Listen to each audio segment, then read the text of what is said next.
मेरा नाम प्रतिज्ञा है, लेकिन मुझे मेरी फैमिली प्यार से कम्मो बुलाती थी। मुझसे मेरे बड़े 2 भाई हैं और एक बहन थी। मेरे पिता की अपनी एक लॉन्ड्री की दुकान थी। हम गांव में रहते थे, फिर भी वहां पर काफ़ी सारे लोग ऐसे थे जो धोबी से कपड़े धुलवाया करते थे। यह कह लो कि मेरे पिताजी धोबी थे। जैसे जैसे मैं जवान होती गई, मुझे आइडिया हुआ कि हमारे गांव के कुछ रिवाज बहुत अजीब से हैं, जिनको लोग मानते भी हैं और उन पर ध्यान भी दिया जाता है। हमारे गांव में लड़कियों को पढ़ने लिखने का कोई रिवाज नहीं था, बल्कि उनका जन्म होते ही उनका दहेज इकट्ठा करना शुरू कर दिया जाता और उनकी शादी के बारे में पहले ही सोच विचार कर लिए जाते। जैसे ही लड़की जवान होती तो उसकी शादी भी करा दी जाती और शादी भी अपने ही गांव में की जाती। आज तक कभी भी ऐसा नहीं हुआ कि किसी भी लड़की की शादी हमारे गांव से बाहर की गई हो। अगर लड़की हमारे गांव की होती तो उसकी शादी हमारे गांव में ही की जाती। मुझे याद है जब मैं 12 साल की थी, तब गांव में एक हंगामा हुआ था। गांव में एक लड़की ने दूसरे गांव के लड़के से शादी करने की बात कही थी, लेकिन उस लड़की की बात पर कोई भी राजी नहीं हुआ था। लड़का भी लड़की के पेरेंट्स के आगे बुरी तरह से बहुत गिड़गिड़ाया था और वह लड़का कहता था कि मैं इससे बहुत मोहब्बत करता हूँ, मेरी शादी इस लड़की से करा दी जाए। मगर गांव के सरपंच ने हाथ उठाकर मना कर दिया। अगर वहाँ शादी हो गई तो पूरा गांव मुसीबत में आ जाएगा। फिर उसके घर वालों ने लड़के को अपने घर के अंदर में ही बंद कर दिया। लड़का काफ़ी दिनों तक अपने घर से बाहर नहीं निकला था। कुछ दिनों बाद पता चला कि लड़के ने अपने कमरे में ही पंखे से लटक कर फांसी लगा ली। मैं उस टाइम बहुत छोटी थी, इसलिए इन बातों को इतनी गहराई से बिल्कुल नहीं जानती थी और ना ही अपने गांव की इन रस्मों रिवाजों के बारे में। मैं बस 4th क्लास तक ही पढ़ी हुई थी और मुझे आगे पढ़ने का बहुत शौक़ था, मगर मेरे पिताजी ने मुझे मना कर दिया। मैं 4th क्लास तक भी बड़ी जिद से पढ़ी थी।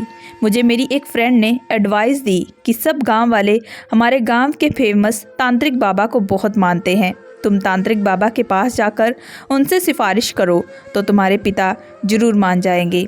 ऐसे ही एक दिन मेरे सब घर वाले कहीं पर गए थे और मैं आज से पहले कभी तांत्रिक बाबा को नहीं देखा था। बस मैं इतना जानती थी कि वही पूरे गांव और गांव के लोगों पर अपना राज चलाते हैं और सब लोग उनकी बातों को ही मानते हैं। इसलिए मुझे पूरी उम्मीद थी कि वह मेरी सिफारिश पर मेरे पिता से बात करेंगे तो मुझे आगे पढ़ने की भी परमिशन मिल जाएगी। रास्ते में एक छोटा सा घर आता था। जैसे ही मैं उस घर के आगे से गुजरी तो घर की खिड़की से एक लड़की झांक रही थी। उसने मुझे खिड़की से आवाज़ लगाई और उसने मुझे अपने घर के अंदर बुला लिया। मुझे पूछने लगी, इतनी धूप में कहाँ जा रही हो? तो मैंने उसे सारी बात बताई और कहा कि मैं तांत्रिक बाबा के पास जा रही हूँ। कुछ देर सोचने के बाद उसने मुझसे कहा कि तुम्हें पढ़ने का बहुत शौक़ है तो मैं तुम्हें पढ़ाऊँगी, लेकिन इस बारे में किसी को पता नहीं चलना चाहिए कि तुम मुझसे पढ़ती हो। उनकी ये बात सुनकर मैं बहुत ज़्यादा खुश हो गई थी, क्योंकि मुझे पढ़ने के लिए टीचर मिल गई थी। उनका नाम अवंतिका था। जब दोपहर को मेरे घर वाले सोने के लिए लेट जाते तो मैं अवंतिका मैम से पढ़ने के लिए जाती और उन्होंने ही मुझे पढ़ाने के लिए किताबें और कॉपियाँ भी दी थी। अवंतिका मैम को देखकर लगता था कि वह बहुत ही पढ़ी लिखी हैं। अपने घर में शायद वह बिल्कुल अकेली ही रहती थी, क्योंकि मैं उनके घर में उनके अलावा कभी भी किसी को नहीं देखा था। अवंतिका मैम के पहनने के कपड़े भी गांव की और लड़कियों से काफ़ी ज़्यादा डिफरेंट होते थे। गांव की सारी औरतें पुरानी साड़ियाँ पहनती थी, लेकिन अवंतिका मैम अच्छे अच्छे सूट पहना करती थी। जब वह बोलती तो मेरा मन करता कि मैं उनकी सारी बातें ही सुनती जाऊं। पूरे 6 साल में अवंतिका मैम के पास चोरी छुपके पढ़ने के लिए मैं जाती रही। अगर मेरे घर में किसी को भी मुझ पर शक भी होता तो मैं अपनी फ्रेंड के घर का बोलकर अवंतिका मैम के पास पढ़ने के लिए चली जाती। अवंतिका मैम ने मुझे 9th और 10th का एग्ज़ाम भी दिलवा दिया। मेरे हाई स्कूल कंप्लीट हो चुका था। अवंतिका मैम ने मुझे खुद ही स्कूल ले जाकर मेरे पेपर भी दिलवा दिए थे। मेरी माँ को और बहन को इस बारे में पता था, लेकिन मेरी वजह से वह खामोश रही। उन्होंने इस बारे में घर पर किसी को भी कुछ नहीं बताया। मैंने हाई स्कूल कंप्लीट कर लिया था तो मेरी माँ ने मुझसे कहा कि अब तुम बहुत बड़ी हो गई हो, तुम्हारे पिता और दोनों भाइयों ने तुम्हारे घर से बाहर निकलने पर पाबंदी लगा दी है। वैसे भी अब तुम्हारे भाइयों की शादी होने वाली है, इसलिए तुम अपने भैया की शादी की तैयारियों में बिजी हो जाओ। मैंने अपनी माँ से कहा कि माँ, मैं चाहती हूँ भैया की शादी में अवंतिका मैम को भी बुलाया जाए। ये बात सुनकर मेरी माँ अचानक ही घबरा गई। वह कहने लगी, खबरदार, किसी को बताना भी मत कि तुम उस अवंतिका को जानती हो। इस गांव के सभी लोगों ने उसके साथ संबंध खत्म कर रखे हैं। मैं ये सुनकर बहुत हैरान हो गई और कहने लगी कि मगर ऐसा क्यों माँ? वह कहने लगी, क्योंकि एक दिन उसने तांत्रिक बाबा के साथ बहुत बदतमीजी की थी। यह तांत्रिक बाबा वही था जिसको गांव के सारे लोग बहुत इज्जत दिया करते थे और उसका बहुत सम्मान किया करते। तांत्रिक बाबा को ही गांव का सरपंच भी बना दिया गया। उस दिन मुझे पहली बार अपने गांव की अजीबोगरीब रस्म और रिवाजों के बारे में पता चला था कि जो लड़की शादी के 5 महीने बाद तक प्रेग्नेंट नहीं होती, उसे तांत्रिक बाबा के पास 5 दिन रहने के लिए भेज दिया जाता है, जहां पर उसका इलाज किया जाता है और फिर वह प्रेग्नेंट हो जाती है। अवंतिका मैम बाकी लड़कियों से काफ़ी ज़्यादा डिफरेंट थी। वह पढ़ी लिखी भी थी, इसलिए शादी के बाद जब वह प्रेग्नेंट नहीं हुई तो उन्होंने तांत्रिक बाबा के पास जाने से इनकार कर दिया, जिसके नतीजे में उनके सारे परिवार वालों ने और उनके ससुराल वालों ने उनसे सारे संबंध खत्म कर दिए थे और उनको उस घर में बंद कर दिया था। ये सब मुझे पहली बार पता चला था और ये रिवाज सुनकर बड़ा ही अजीब लगा था। फिलहाल मेरे बड़े भैया की शादी और मेरी बहन की शादी एक ही दिन हो गई। शादी होने के बाद मेरी बहन अपने ससुराल चली गई और हमारी भाभी हमारे घर आ गई। भाभी हमारे गांव में ही रहती थी, इसलिए मैं भाभी को पहले से ही जानती थी। भाभी के घर आने से मैं बहुत खुश थी। मेरी भाभी बहुत ही समझदार और अच्छी और सुशील और संस्कारी भी थी। वह सारा दिन भगवान की पूजा में ही गुजार दिया करती। मैं उनसे पूछती तो वह कहती कि प्रार्थना किया करो, भगवान से मुझे जल्द से जल्द औलाद दे दे। अगर मैं 5 महीने तक प्रेग्नेंट नहीं हुई तो मुझे तांत्रिक बाबा के पास जाना होगा। मेरे बड़े भैया और मेरी बहन की शादी एक ही दिन हुई थी और शादी के तीसरे महीने ही मेरी बहन प्रेग्नेंट हो गई थी, मगर मेरी भाभी की गोद अभी तक सूनी थी। मैंने अपनी भाभी को समझाया और कहा कि आप उदास क्यों हो रही हो, आप इस बारे में भैया से कहो, हो सकता है वह आपका इलाज किसी अच्छे से डॉक्टर से करवा दे, उसके बाद आप प्रेग्नेंट भी हो जाओगी। भाभी कहने लगी, ऐसा नहीं हो सकता। यहाँ पर किसी का इलाज नहीं करवाया जाता, यहाँ सिर्फ तांत्रिक बाबा से ही इलाज करवाया जाता है। लेकिन मैं तांत्रिक बाबा के पास नहीं जाना चाहती, बस तुम मेरे लिए प्रार्थना करो। मेरी भाभी की शादी को 4 महीने हो गए थे तो गांव की औरतों ने हमारे घर आकर मेरी माँ को राय देना शुरू कर दिया कि तुम अपनी बहू को तांत्रिक बाबा के पास लेकर चलो। भाभी बहुत डर गई थी और सारा दिन रोती रहती। मेरी भाभी की शादी को पूरे 5 महीने हो चुके थे। जब भाभी प्रेग्नेंट नहीं हुई तो गांव के रिवाज के मुताबिक तो औरतें भाभी को लेने के लिए आ गई। मैंने कहा कि जब भाभी तांत्रिक बाबा के पास नहीं जाना चाहती तो उनके साथ ज़बरदस्ती मत करो। मेरी माँ कहने लगी, बेटी तुम अभी छोटी हो, इसलिए इन बातों में मत पड़ो। अगर ये तांत्रिक बाबा के पास नहीं गई तो तुम्हारे भैया तुम्हारी भाभी को तलाक देकर घर से निकाल देंगे। तलाक का नाम सुनकर भाभी घबरा गई और बुरी तरह से डर गई। उसके बाद रोते हुए भाभी तांत्रिक बाबा के पास जाने के लिए तैयार हो गई। भाभी जाते टाइम मुझे गले से मिलते हुए गई थी। मुझे ये जानकर बड़ी हैरानी हुई। सिर्फ 5 दिन की तो बात है, न जाने भाभी इतना क्यों डर रही हैं। मुझे वैसे भी यकीन नहीं था कि किसी तांत्रिक बाबा के इलाज से किसी के यहाँ बच्चा पैदा हो सकता है। मैं अगर अवंतिका मैम से शिक्षा हासिल ना की होती तो मैं भी इन बेतुकी की बातों का शिकार हो गई होती। अवंतिका मैम की दी हुई शिक्षा मुझे अच्छी तरह से आती थी। ना देना सिर्फ भगवान के हाथ में है, तो फिर ये बाबा क्या करता था। भाभी को गए हुए 2 दिन गुजर गए। मुझे बड़ी हैरानी हो रही। एक दिन मैं चोरी चुपके घर से निकल गई ताकि जाकर भाभी का हालचाल मालूम कर सकूं। वह तांत्रिक बाबा के सबसे आखिरी कोने पर रहता था। मैं अपना मुंह छुपाकर वहां से चली गई। एक बड़ी सी कोठरी थी, उसके आसपास काफ़ी छोटे छोटे कमरे बने थे। उन कमरों में काफ़ी सारे औरतें मौजूद थी। मैं हर कमरे की खुली हुई खिड़की के पास जाकर भाभी को ढूंढ रही थी। आखिर 3-4 कमरों के बाद एक कमरा आया जिसकी खिड़की खुली हुई थी। वहीं से मुझे भाभी नजर आई। वह ज़मीन पर बैठी हुई थी। मैंने उनको आवाज़ लगा दी। भाभी मुझे देखकर चौंक गई और कहने लगी, तुम यहाँ पर क्यों आई हो? यहाँ से मैं 2 दिन के बाद खुद आऊँगी। मैं कुछ पूछना चाह रही थी तो भाभी ने हाथ जोड़ लिए। उनकी आंखों में आंसू थे और कहने लगी, तुम्हें भगवान का वास्ता है, प्लीज़ यहाँ से चली जाओ। भाभी की हालत देखकर मुझे बहुत अफसोस हो रहा था। वह मुझे कुछ परेशान सी नज़र आ रही थी। भाभी ने कहा कि तुम जाओ यहाँ से, मैं नहीं चाहती कि कोई तुम्हें देख ले। मैं भाभी के कहने पर लौट आई थी। पूरे 5 दिन हुए मेरी भाभी घर आ गई। भाभी बहुत बुरी हालत में लग रही थी। उनकी आंखों के नीचे डार्क सर्कल पड़े थे और वह पहले से भी ज़्यादा कमज़ोर लग रही थी। मैंने कहा कि माँ, ये भाभी को क्या हुआ? मेरी माँ कहने लगी कि चुप करो, कुछ नहीं हुआ। तुम्हारी भाभी को तुमसे कितनी बार कहा है कि बड़ों के बीच मत बोला करो, अभी तुम छोटी हो। माँ ने मुझे डांट कर खामोश करवा दिया था। इलाज की वजह से लगता है ऐसा हुआ, पर घबराने वाली कोई बात नहीं है। मैंने माँ से ऐसा कहने पर अफसोस से सर हिला दिया और अपने दिल में सोचने लगी कि ऐसा भी मुमकिन नहीं है कि बाबा के इलाज से भाभी प्रेग्नेंट हो जाए। लेकिन मैं हैरान तो तब हुई थी जब 1 महीना गुजर गया था और उसके बाद खबर मिली कि भाभी प्रेग्नेंट है। माँ और भैया की तो खुशी का ठिकाना ना रहा। वो सारे गांव में मिठाइयाँ बांट रहे थे और खूब खुशियाँ मना रहे थे। मैं तो जितना हैरान होती उतना ही कम था। मैंने भाभी से पूछा भी कि भाभी, ये सब क्या राज है? ऐसा क्या हो गया? आखिर वह तांत्रिक बाबा औरतों के साथ ऐसा भी क्या करता है कि औरतें इतनी जल्दी प्रेग्नेंट हो जाती है? और आप भी प्रेग्नेंट हो गई हो, ऐसा कैसे हुआ? बताओ ना भाभी, वहाँ उसकी कोठरी में आपके साथ क्या क्या हुआ? मेरी यह बात सुनकर भाभी के चेहरे पे एक्सप्रेशन बदल गए थे। वह अपनी आंखों में आंसू भरकर कहने लगी कि मुझे ये सब मत पूछो। मैं भाभी से बहुत जिद की तो भाभी ने बस इतना ही कहा कि तुम अभी छोटी हो, मैं तुम्हें डिटेल नहीं बता सकती। बस इतना समझ लो कि इस रिवाज ने कई लड़कियों की ज़िंदगी बर्बाद कर दी है। भगवान किसी भी लड़की पर ऐसा जुल्म ना करे जो हमारे गांव की लड़कियों पर होता है। मैं भी भाभी की बातें सुनकर बहुत डर गई थी कि आखिर ऐसा क्या जुल्म होता है। भाभी ने कहा कि वक्त आने पर तुम्हें सब कुछ पता चल जाएगा। उस दिन के बाद हमेशा मैं भाभी को उदासी देखा था। 9 महीने पूरे होने के बाद भाभी ने एक बेटी को जन्म दिया। भाभी की बेटी दिखने में बिल्कुल भाभी पर ही गई थी। लेकिन चौंकाने वाली बात तो यह थी कि संतान के लिए मन्नत और प्रार्थना करने वाली भाभी की जब अपनी संतान हो गई तो वो उसे देखते तक नहीं थी। लगता ही नहीं था कि वह उनकी अपनी बेटी है। वह तो उससे ज़्यादा प्यार भी नहीं करती थी। मेरी माँ ही उसे संभाला करती थी।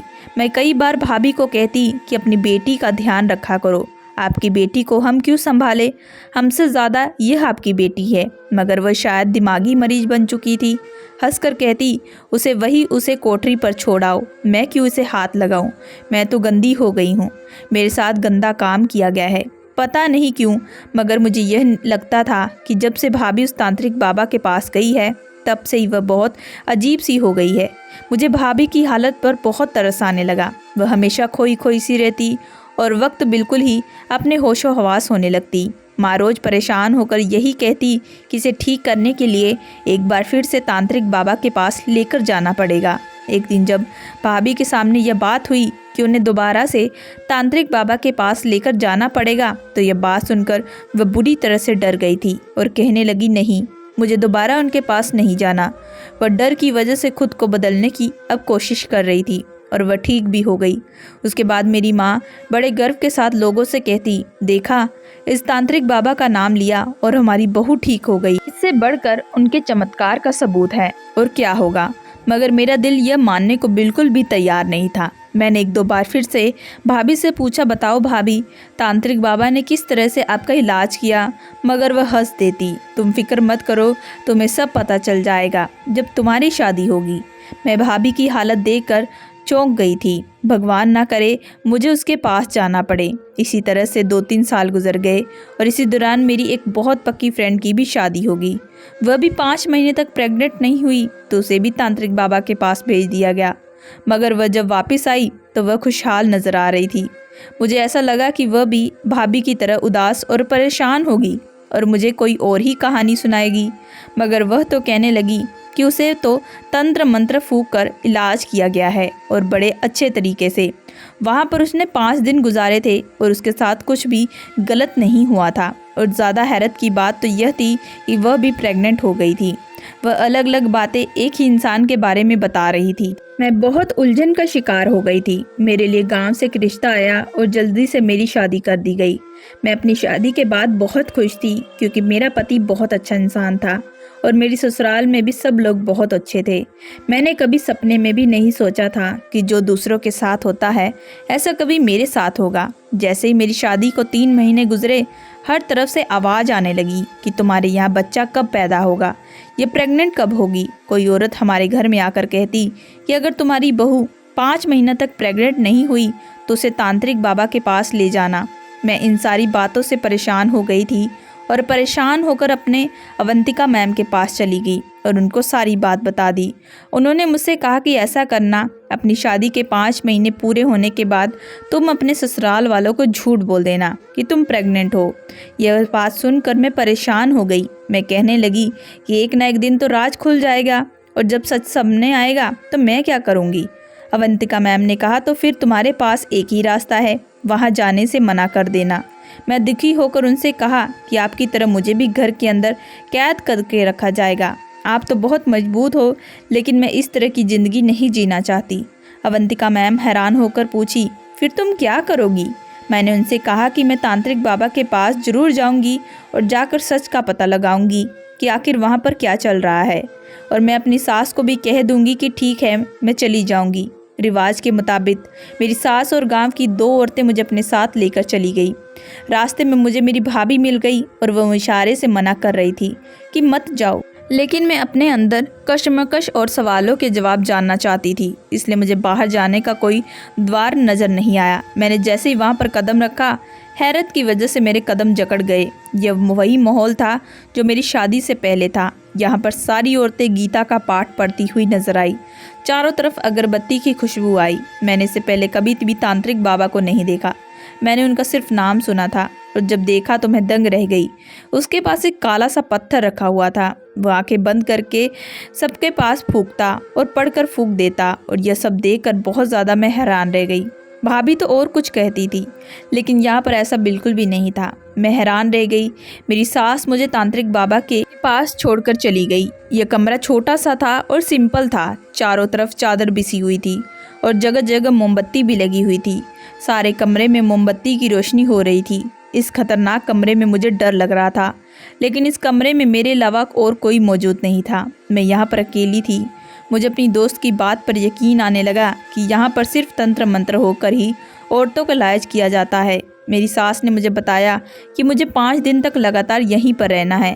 मैं यहाँ पर सुबह के टाइम आई थी, लेकिन अब मुझे रात हो गई। रात के टाइम मेरे पास एक लड़की मुझे खाना देने के लिए आई।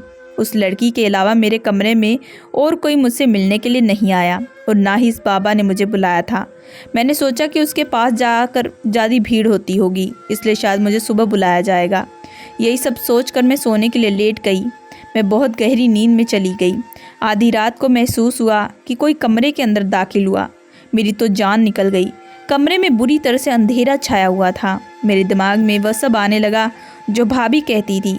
पहले तो मैं शोर मचाती और जो आदमी अंदर आया था उसके हाथ में एक मोमबत्ती थी। जब उस आदमी के चेहरे पर रोशनी पड़ी तो उसे देखकर मुझे सुकून हुआ।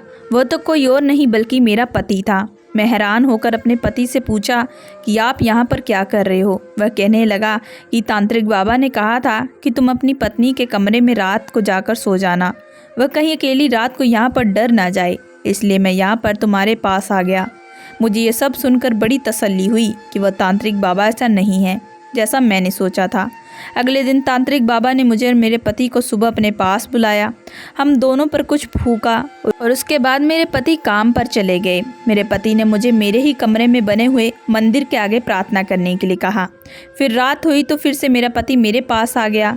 मैं वहाँ का सारा माहौल देखकर इम्प्रेस हुई थी, लेकिन बस एक बात मुझे समझ नहीं आई कि मेरे पति ने इतने ढेर सारे पैसे उस तांत्रिक बाबा को क्यों दिए। कहीं इस बाबा की फीस थी या कुछ और। पति कहने लगे कि तांत्रिक बाबा हमारे लिए इतना कुछ कर रहे हैं, उनकी कोई फीस नहीं है, लेकिन ये मैंने अपनी खुशी से दिया है। ये रकम को हमसे ज़बरदस्ती नहीं ले रहे। ये सब अपनी खुशी और हैसियत के मुताबिक है। उनके साथ कोई ज़बरदस्ती नहीं की जाती। बाबा जी इतने अच्छे हैं, तभी तो सारे गांव में तांत्रिक बाबा का नाम चलता है। 5 दिन तक मेरा इलाज चलता रहा। मुझे वहाँ पर पीने के लिए कुछ दवाइयाँ दी गई। तांत्रिक बाबा मुझ पर कुछ फूकने लगते, लेकिन वह मुझे नज़र उठाकर तक नहीं देखे। भाभी की सारी बातें झूठी निकली। वह तो ऐसे ही रोती रहती थी, जबकि मैंने देखा कि यहाँ पर ऐसा कुछ भी नहीं है। मैं पूरे 5 दिन वहाँ रह कर आई। मेरी सास और मेरे पति को पक्का यकीन था कि मैं बहुत जल्द उनको प्रेग्नेंट होने की खबर सुना दूंगी, मगर 2 से 3 महीने गुजर चुके, लेकिन अभी तक मैं प्रेग्नेंट नहीं हुई। मेरी सास और बाकी लोग तरह तरह की बातें करने लगे कि लगता है इन पति पत्नी के पास कुछ ज़्यादा ही जो तांत्रिक बाबा के इलाज के बावजूद भी दोनों माता पिता बाप नहीं बन पा रहे। मैं बहुत परेशान थी। इस परेशानी में अपने माता पिता के घर चली गई। वहाँ पर भाभी मौजूद थी और अपनी बेटी को खाना खिला रही थी। भाभी मुझे देखकर कहने लगी, क्या हुआ, वहाँ जाकर तुमने अपना शौक पूरा कर लिया? भाभी की बातें सुनकर मुझे और भी ज़्यादा गुस्सा आ गया। मैंने भाभी से गुस्से से कहा, आपने तो मुझसे झूठ बोला, क्योंकि वहाँ कुछ भी ऐसा नहीं है जिसको बताकर आप इतना रो रही थी। और तो तांत्रिक बाबा तो बहुत शरीफ इंसान हैं, वहाँ के लोगों का इलाज बहुत ईमानदारी से करते हैं। मेरी बात सुनकर भाभी हंसने लगी, कहने लगी कि फिर तुम अब तक प्रेग्नेंट क्यों नहीं हुई, और बाकी की लड़कियां वहां जाने के बाद प्रेग्नेंट क्यों हो गई? मैं कैसे प्रेग्नेंट हो गई? मेरे पास तो एक बेटी भी है। मैं भी तो तांत्रिक बाबा के पास गई थी ना। मेरे पास भाभी के सवाल का कोई जवाब नहीं था, इसलिए मैं चुप रही। भाभी कहने लगी, अब तुम देखना, रोज़ तुम्हारे घर 2 औरतें आएंगी जो तुमसे कहेंगी कि अपने पापों का पश्चाताप करने के लिए दोबारा तुम्हें तांत्रिक बाबा के पास जाना होगा। तुम नहीं भी जाना चाहोगी तो फिर भी सारे गांव वाले तुम्हें दोबारा वहां भेजने पर मजबूर कर देंगे, और इस बार तुम्हारा पति भी तुम्हारे साथ खड़ा नहीं होगा। तुम्हें अगर मेरी बात पर यकीन नहीं आता तो तुम मेरी बात, ये सारी बातें लिख लो। मैं भाभी की सारी बातें सुनकर बहुत ज़्यादा डर गई थी और तुरंत अपने ससुराल वापस चली गई। लेकिन अब एक भी बार नहीं हुआ जैसा भाभी ने कहा था। रोज़ अलग अलग तरह की 2 औरतें हमारे घर पर आ जाती और मेरी सास से सब कुछ कहती जो मुझे भाभी ने बताया था। वह कहती कि बहू को दोबारा तांत्रिक बाबा के पास लेकर जाओ, इसके पाप का पश्चाताप करेगी, तभी जाकर तुम दादी बनोगी। रोज़ हमारे घर में कोई ना कोई नई औरत आती और मेरी सास पट्टियाँ पढ़ाती थी। वही सब कुछ चल रहा था जिसके बारे में भाभी मुझे पहले ही बता चुकी थी। मैं इन सारे हालातों से बहुत ज़्यादा तंग आ चुकी थी, क्योंकि अब मेरी सास के तेवर भी बदलने लगे थे। इसलिए एक दिन मैंने अपने पति से कहा कि चलो दोबारा तांत्रिक बाबा के पास चलते हैं। मैं और मेरे पति वहाँ पर गए तो तांत्रिक बाबा हमसे कहने लगे, तुम्हें ज़्यादा से ज़्यादा भगवान के आगे रो रो कर अपने पापों का पश्चाताप करना पड़ेगा। इसलिए तुम्हें पूरे लगातार 3 रातों तक कमरे में बंद होकर सिर्फ भगवान के आगे प्रार्थना करनी होगी। मैंने कहा कि ठीक है, इसमें मेरे पति भी पूरा साथ देंगे। लेकिन तांत्रिक बाबा ने कहा कि नहीं, इस बार तुम्हारा पति साथ नहीं देगा और ना ही तुम्हारे साथ कमरे में रुकेगा। यह बात सुनकर मेरे पसीने छूट गए। भाभी की कही हुई हर बात सच साबित हो गई। मैं अपने पति को रोकना चाहती थी मगर रोक नहीं पाई और वह मुझे छोड़कर चले गए। दोबारा वहीं पर आ गई जहां पर मैं पहले भी नहीं जाना चाहती थी और एक बार फिर से उस कमरे में आ गई। थोड़ी देर गुजरी थी कि तांत्रिक बाबा भी कमरे में आ गया। मैंने कहा कि आप यहाँ पर क्या करने आए हैं? तांत्रिक बाबा ने मेरे करीब आते हुए कहा कि मैं तुम्हारे बारे में सब जानता हूँ। मैं डर कर पीछे हट गई और पूछने लगी, आप मेरी मदद करेंगे? तांत्रिक बाबा कहने लगा, हाँ मैं तुम्हारी मदद जरूर करूँगा, बल्कि मैं तुम्हारी मदद करने के लिए तो आया हूँ। तुम जरूर माँ बनोगी और अपने बच्चों को अपने हाथ से खिलाओगी, लेकिन इसके लिए शर्त है, मैं तुमसे जैसा कहूँगा वैसा करना पड़ेगा। तांत्रिक बाबा ने जो शर्त बताई उसे सुनकर मेरे कदमों तले जमीन निकल गई। भाभी ने सच कहा था, वह इंसान नहीं बल्कि बहुत बड़ा दरिंदा है। इंसान के रूप में छुपा हुआ भेड़िया था जो लोगों के साथ गलत कर रहा था। उसने मुझे गलत काम करने के लिए कहा। जब मैंने इनकार किया तो कहने लगा, तुम कभी माँ नहीं बन सकती। रोज़ लोग तुम्हारे घर जाकर तुम्हें बेइज्जत करेंगे और तुमसे सवाल जवाब करेंगे, तो तुम उन्हें क्या जवाब दोगी? उसने मुझे बुरी तरीके से ब्लैकमेल किया था। मेरे पास कोई चारा नहीं बचा था उसकी बात मानने को। मैं अब समझ चुकी थी। मैंने पूछा, यकीनन तुम्हारे पास जो औरत आती होगी तो उनके साथ भी यही सब करते होगे, उसी तरह ब्लैकमेल करते होगे, इसलिए वह बेचारी चुप हो जाती होगी और अपनी इज्जत और शादी बचाने की खातिर ये गलत काम करने के लिए तैयार हो जाती होगी। वह तांत्रिक बाबा कहने लगा, ऐसा ही है, जो लड़कियां मेरे पास आती है वह ज़्यादा ही बेबस और लाचार होती है। मेरी मानो तो तुम्हें भी अपनी शादीशुदा ज़िंदगी बचाने के लिए ऐसा ही करना चाहिए। मैंने कहा कि तुम्हें शर्म नहीं आती मासूम गाँव वालों को धोखा देते हुए? यह रस्म रिवाज के नाम पर तुमने बहुत सी औरतों के साथ गलत काम किया है, उनकी इज्जत के साथ खिलवाड़ किया है। हंसने लगा वह, कहने लगा, इस रिवाज की शुरुआत मेरे पिता ने की थी। वह अच्छी खासी कमाई करते थे और इलाज के नाम पर अय्याशी भी कर लिया करते थे। यह गांव वाले बहुत मासूम लोग हैं, इनको बेवकूफ़ बनाना बहुत ही आसान बात है, क्योंकि इनको बेवकूफ़ बनाया नहीं जा सकता। ये लोग तो पहले से ही बेवकूफ़ होते हैं। उसने मुझे काफ़ी सारी सच्चाई बताई, ऐसी सच्चाई बताई जो हैरान कर देने वाली थी। वो आदमी जिसे सारे गांव वाले अपना सब कुछ मानते, वह इतना घटिया हो सकता है, मैंने यह कभी सपने में नहीं सोचा। मैंने उन औरतों को दोबारा तुम्हारे घर भेजा ताकि वह ताने देकर तुम्हें इतना मजबूर कर दे कि तुम दोबारा यहाँ आने पर खुद मजबूर हो जाओ। और वही हुआ।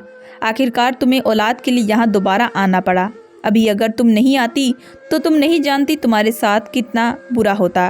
तुम्हारी सास तुम्हें तलाक दिलवा कर रहती। मैं थोड़ा आगे बढ़ी। वह बहुत खुश हुआ कि शायद मैंने इसकी शर्त मान ली, मगर मुझे उसे थोड़ा आगे बढ़ी और कमरे के पर्दों को झटक दिया और पर्दे के पीछे से गांव वाले बाहर आ गए। उसके बाद तांत्रिक बाबा के चेहरे का रंग उड़ गया। उसे उम्मीद नहीं थी कि इस तरह से वह पलटी जा सकती है और मैं सभी कुछ कर सकती हूँ। ऐसा उसने अपने सपने में भी नहीं सोचा था। वह सबको एक साथ देखकर बुरी तरह से घबरा गया था और उसके पसीने छूटने लगे थे। मैं जब यहाँ पर 5 दिन तक रह गई थी तो सब लोगों ने मुझे तांत्रिक बाबा के बारे में पूछा था। उस टाइम तो मैं इस आदमी की हकीकत नहीं जानती थी, इसलिए मैंने जो कुछ भी देखा वही सब कुछ बता दिया। अगर मैं सबको सच बताती तो कोई भी मेरी बात पर यकीन नहीं करता, इसलिए मैंने ऐसा इंतज़ाम किया। ये सारी सच्चाई वह अपने आंखों से देख लेते और कानों से सुन लेते। इसी तरह उनकी आंखों पर पड़ा हुआ झूठा पर्दा और अंधविश्वास की पट्टी भी खुल गई थी, जो काफ़ी सालों से बंधी हुई थी। यह कमरा छोटा था, लेकिन अंधेरे की वजह से मैंने पहले ही गांव के लोगों को पर्दे के पीछे छुपा दिया था और चारों तरफ 2-2 लोग खड़े हुए थे। वह लोग बोल रहे थे और 2-3 औरतें भी मौजूद थी। मैंने सब लोगों को बड़ी मुश्किल से यहाँ पर लेकर आई थी। मैंने इन लोगों से पहले ही बात कर ली थी और बड़ी मुश्किल से इन लोगों को अपने साथ यहाँ पर लाने के लिए राजी किया था, क्योंकि यह लोग तो अपने बाबा के बारे में कुछ गलत सुनने को या मानने को तैयार नहीं थे और मुझे झूठा साबित करने के लिए ये लोग यहाँ पर आ गए थे। मैं अगर खुद बताती तो कोई मेरी बात पर यकीन नहीं करता। मेरे पति ने आगे बढ़कर तांत्रिक बाबा की पिटाई करनी शुरू कर दी और बाकी के सारे मर्द भी उसके साथ मिल गए और उन औरतों को पकड़ लिया जो सारे गांव में फसाद फैला रही थी। मैंने यह सब कुछ अपनी भाभी के कहने पर किया था और मैं खुश थी कि झूठ और ढोंगी बाबा की असलियत मैंने सारे गांव के सामने लाकर खोल दी। अवंतिका मैम जब ये बात सुनी तो खुशी से मुझे गले लगा लिया और कहने लगी, जिस काम की हिम्मत में सारी ज़िंदगी नहीं कर पाई वह काम तुमने कर दिखाया। मेरी फ्रेंड ने मेरा बहुत शुक्रिया अदा किया और मुझसे माफ़ी मांगने लगी कि उस टाइम बहुत डर गई थी, इसलिए उसने मुझे बाबा की असलियत नहीं बताई।